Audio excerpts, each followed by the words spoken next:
Hi, so this is our filament spooling device. We can demonstrate how it works. So first things first is extruder. So we want to be putting filament.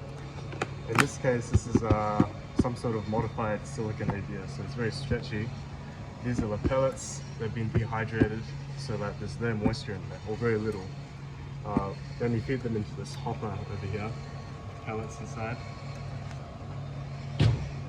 Now, depending on your material, you're going to want to change these settings. So these are temperature settings, mold heating, barrel heating, feed cooling. These are all kind of relative sections here. Temperature sensors are over here too, just to measure the temperature. Now, the important part for this machine to keep constant is the speeding. So we'll have an Excel sheet showing the speed modifications you can have. At the moment it's 450 gauge, so just keep it like that for now. Now, to turn this machine on, you click on reverse for some reason, and if you show the camera the nozzle, eventually it will extrude some filament. You probably want to use pliers for this because this is very hot. If it's too slow, you can turn the speed up, but as you can see, we kind of got it now. It's a bit too fast. Just let that run, because this is currently, this filament here, it's been overheated, so you might see a bit of brown at some point. I might turn the speed down at the start, just to have a bit more control. Let that run for a bit, just watch out for these wires here. Now, this cooling section here is where the filament will go through this trough.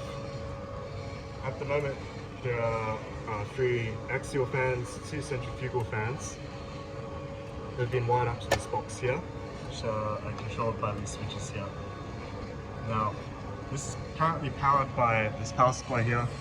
It runs at 12 volts and 0.9 amps. So just turn that one on for now. And we'll take these off because they're magnetically attached, just so it's easier to feed through. Take your recently spooled or extruded filament, put it through the trough, like so. And you can just come closer to this section here. Make sure that there's no overhang here. That's all good. Try to make it flush, like so. Kind of got to be a bit careful, because otherwise we'll have problems like this. The machine's a little bit finicky, so we're just going to attach these fans here right now. Turn all the fans on for faster cooling. Having the temp to pull this through, it should be less sticky now. That's what you want.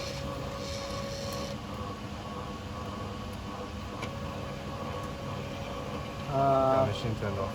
Touch my laptop. It got reset. It's turned off.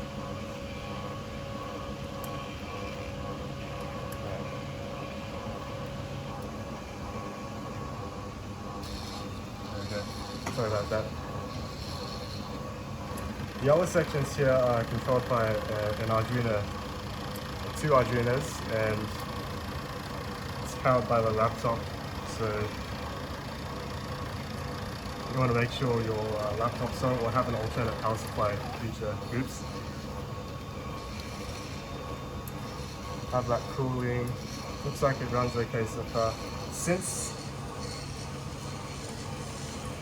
We'll just stop this machine for now. Since this is turned off, I can show you how to calibrate this actually. So, at the moment, it turned off at a random point, so it might actually hit this wall here. This way. So as you can see, it kind of stopped at this wall for a moment, nearly collided because the machine turned off and then turned back on at a random point. So to properly calibrate this, you want a distance of 36.51, roughly kind of at this point here. So imagine this wall here touches that section here. And working out measurement will be about 36.51. So might just unplug this and then just reset it.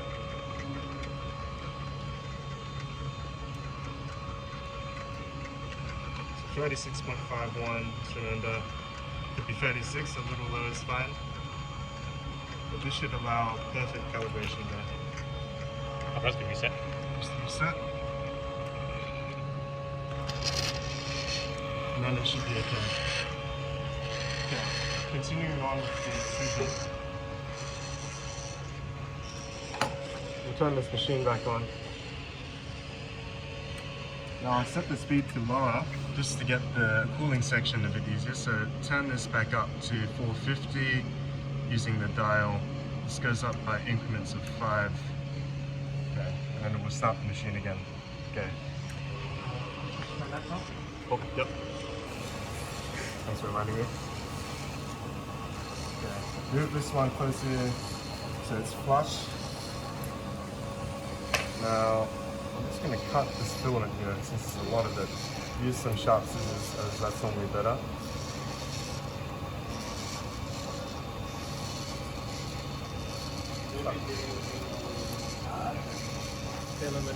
Hi Tony. Sorry, we just had a visitor here. So back to it. We've successfully extruded some clean material here. Now this has to be fed through these rollers here.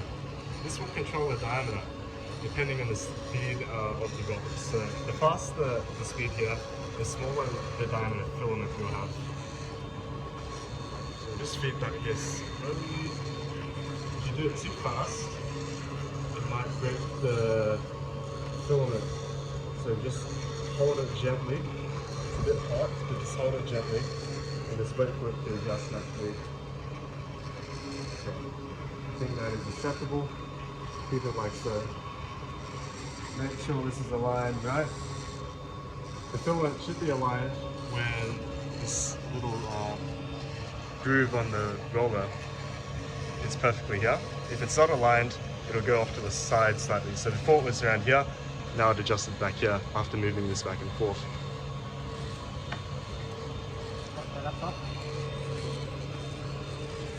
So now you can see that compared to the filament before, this filament here is much thinner, which is good. You want that. Now this section here, we're going to want to feed this filament through this guiding hole, pilot hole here. This is for even winding. So do it like that. Now you've got to be a bit quick on this, so I'll have to cut this unfortunately. But you want to feed the filament through these attachment points in these spools. So in every spool there's a small hole here which you can attach filament through. And in industrial processes, a person would manually put filament through here. You've got to tie it down. Just cut this. Do this relatively quickly. Feed it through like so.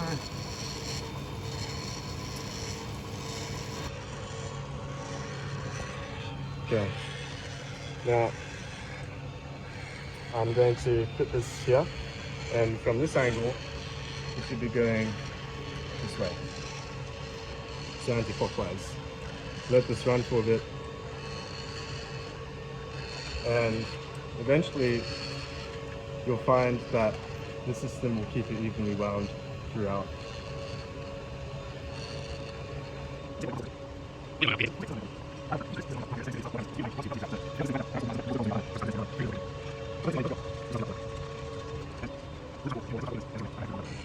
Alright, so an issue we've currently faced is at a late stage this seizes up, and we suspect that the weight of the filament spooled plus this counterweight here to create normal force for friction exceeds the amount of torque this motor can produce.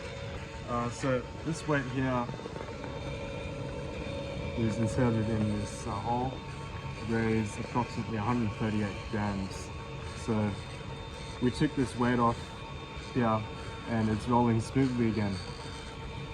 However, should you add 138 more grams of this filament, you can expect a similar result occurring. So the solution would definitely be to upgrade the stepper to something that can produce more torque. Another issue of this machine is, if you look over here, you see this bounces around a little, and that is because the tolerances are not perfect. Should this remain fixed, this will seize up, the shaft will seize. So you want a little bit of bounce, but if you have a perfectly toleranced trim, you won't see any bouncing here. And the way this is fastened is a bit imperfect. See, there's a bit of a leveler here, but on this one, there's none, or it's very hidden, but much lower. So you want to fix that for the next iteration. As you can see, it seized up again, so we just have to touch it very lightly and it resets itself. It's an unfortunate flaw, which will cause problems with even spooling. Another problem is this vibration here, in that you probably don't want this to vibrate. So if you have some sort of guide mechanism here, it will prevent that vibration. Might make more consistent diameter filament, though we haven't tested it. The last issue we have would be the alignment. So currently the systems here, this system tied in with this cooling system and tied in with the overall system of this even winding. So it goes up again. You have to align it by eye at the moment, which is not ideal. Future iterations should have fixed points of alignment, so it's easy to assemble. Okay, so we've just concluded this test, and something unusual we found was, for some reason, it started to thin out really hard at this stage. We're not too sure why. Hi, this is Jeremy in Post. A hypothesis we have is that the pellets which are used inside of the hopper get clogged up in the small feed tube. This would be a random process, so a way to solve it may be the use of an agitation mechanism such as a live bed or vibration. There's enough pellets in the extruder to use. So it could be an alignment issue where over time the cooling system over here, if you just look at that, possibly cause some collider filament. So this edge here is quite sharp. So if the filament touched that, it might have thinned out a bit. We're not too sure why though. Everything ran perfectly. This ran perfectly. This ran perfectly. But it inexplicably just decided to thin out at this point here. So we'd have to cut this out. And this is the amount we've spooled at the moment. As you can see, it's quite, not perfectly evenly spooled, but it's quite well done. You can see it's a little bit thicker at this section here, and that is explainable, towards the edges in general. So that is explainable because with this even winding system here, the middle part gets kind of one swift kind of surface area change, but towards the edges you get more it kind of sticks at this point here. So it's almost, you get 1.25 or something like that, the amount of time that this section gets spooled compared to here, which is going to be 1. So for future iterations, you'd want this to accelerate at this point here, so that the time this even winding system spends at the edges is almost equivalent to the time it spends in these middle sections here.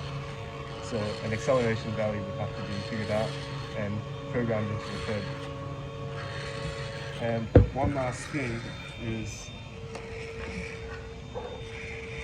there's quite a lot of waste involved in cooling things. So this is the amount of waste we produce, but if you wanted to produce even wound stuff with good diameter, in industrial machines, you'd have to probably spool an entire roll like this before you can get diameter which is acceptable. That's industry standard stuff. But our current tolerance range is 0.3 mils, so this might do for now. However, if you wanted 1.75 plus or minus 0.05, you'd have to wind up a whole roll of this and then get a new one, and that's the filament you'd use. We found this gear motor gets very hot. It does have a cooling fan at the end. However, I think it's insufficient, and we've had problems in the past where this overheats and it comes up with an error message displayed and it stops the machine entirely. So some sort of cooling mechanism for this is a must if you want to spool for hours at a time. Some sort of fan cooling system surrounding it. Anyways, that's it.